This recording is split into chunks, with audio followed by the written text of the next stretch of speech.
Tuan-tuan, di tanah Melayu, Allah Ta'ala bagi apa untuk kita maju?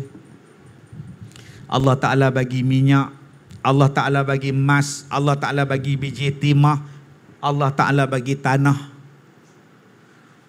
Semua sebab untuk berjaya ada di Malaysia. Jadi jangan cakap bahawa Allah Ta'ala menzalimi negara Islam. Tak. Allah Ta'ala bagi semua cukup dah. Cuma sayang tuan-tuan, kita tak gembelengkan hasil-hasil bumi yang Allah Ta'ala bagi pada negara-negara kita untuk mengembang dan menguatkan ajaran Islam. Dan yang kita memilih ialah untuk berbunuh-bunuhan, berperang-perangan sesama Islam. Tuan-tuan yang saya hormati, itu yang pertama. Yang kedua, tahun 1950-an. 1950-an tuan-tuan, kebanyakan negara masih lagi belum merdeka. Tahun 30-an, tahun 40-an, negara-negara Islam dijajah. Dan negara-negara penjajah ada beberapa buah negara. Pertama, British. Ini negara penjajah. Kemudian Spanyol. Kemudian Perancis. Ini negara penjajah. Kemudian Portugis. Ini negara penjajah. Kemudian dia ada Italy, negara penjajah. Negara-negara inilah yang membeda-bedakan dunia. Adik-adik, membedak bukan membedak. Bedak duk bahagi-bahagi. Indonesia, Belanda, engkau ambil Indonesia. Spanyol, engkau ambil Filipina. Tanah Melayu, British ambil. Perancis, engkau ambil Kemboja, engkau ambil Vietnam semua. Laos, kau ambil di sana. Arab, bahagi dekat British. Arab, bagi dekat Itali. Daripada negara Syam yang begitu hebat, dipecah-pecahkan negara Syam kepada Syria, dipecahkan menjadi Lebanon, dipecahkan menjadi Jordan, akhirnya dipecahkan jadi Palestin, Palestin dipecahkan pula jadi Israel. Siapa yang membedakan negara ini? Negara-negara penjajah yang saya sebut. Adakah mereka menjajah itu sebab mereka nak mencari rempah? Kita belajar dalam sejarah dulu, Portugis datang ke tanah Melayu Melaka sebab nak mengawal perdagangan rempah ratus. Apa tuan-tuan ingat Cristiano Ronaldo tu makan halba? Tuan-tuan ingat dia makan kari ala gapas ke? Tak. Mereka datang untuk membawa agama mereka. Sebab itu bila dia sampai saja, Alfonso di Albuquerque itu sampai, apa dia buat? Robohkan masjid. Apa dia buat? Robohkan istana kerajaan Melaka. Apa dia buat? Dia ambil batu nisan, dia ambil masjid, dia ambil kubur-kubur raja-raja orang Melayu, dibinakan kota Apamosa. Dan dia tidak tinggalkan sebarang sejarah tentang Islam. British, dia jajah negara China. Dia pergi ke negara China, sebab tu dia ada perang candu di China. Tetapi bila dia masuk negara China, dia tak roboh pun tembok besar China. Sampai sekarang masih ada. Dia tak roboh pun Forbidden City, kota larangan yang berusia beribu tahun, sampai sekarang ada. Ada tinggalan-tinggalan sejarah yang sangat berharga di negara China. Patung, terakota, sampai sekarang tu ada. Sampai sekarang ada istana kerajaan dinasti Ming, dinasti Q, semuanya tu ada. Sampai sekarang dia tak robohkan.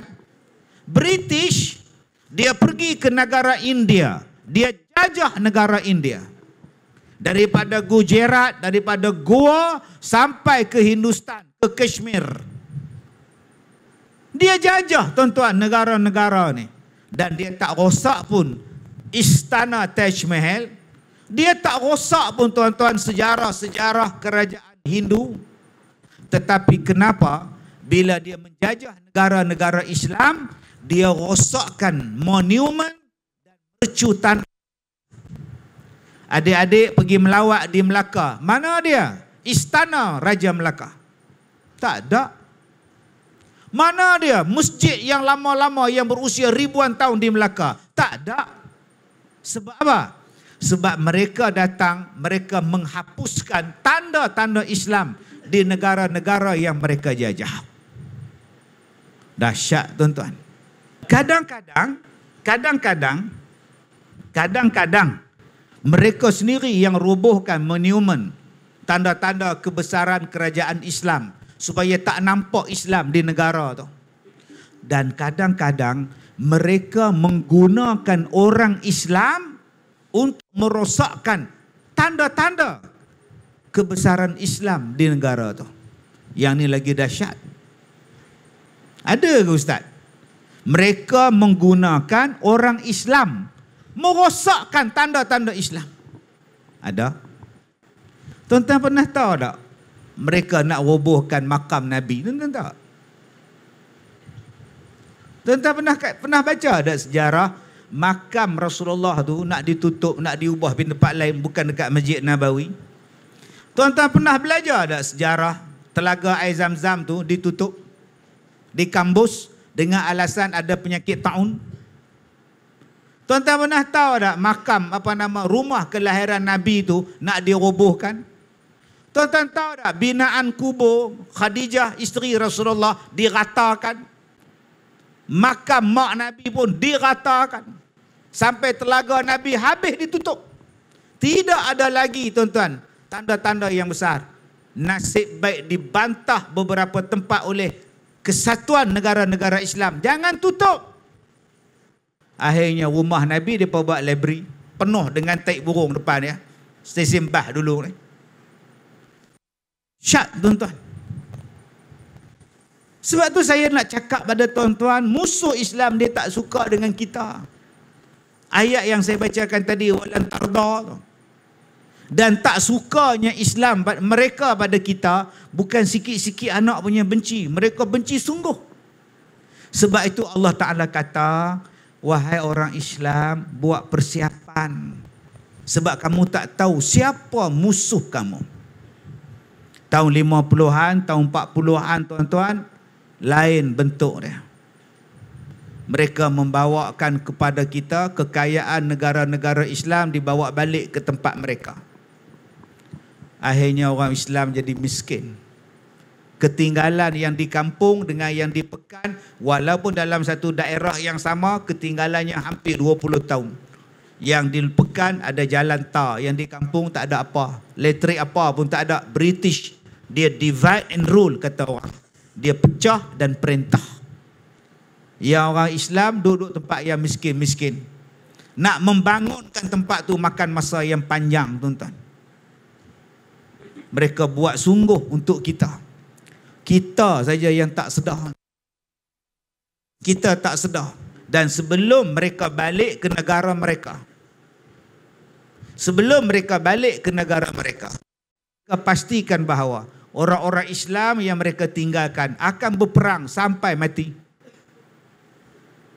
Akan bergaduh sampai mati. Dengan mereka meninggalkan sistem yang orang Islam duk pakai sampai sekarang. Dan inilah hasil dia tuan-tuan. Kita akan bergaduh 24 jam hanya kerana masalah pangkah saja sampai sekarang. Tak bolehkah kita bersatu untuk bangunkan anak bangsa kita tanpa mengira perbezaan ideologi politik? Bangunkan ekonomi, bangunkan ketenteraan, bangunkan pendidikan. Tak payah fikir lagi dah. Tapi sayang tuan-tuan, kita kerjanya nak menjatuhkan kita sesama kita sampai bila-bila. Hasil apa yang ditinggalkan oleh penjajah. Tuan-tuan yang saya muliakan,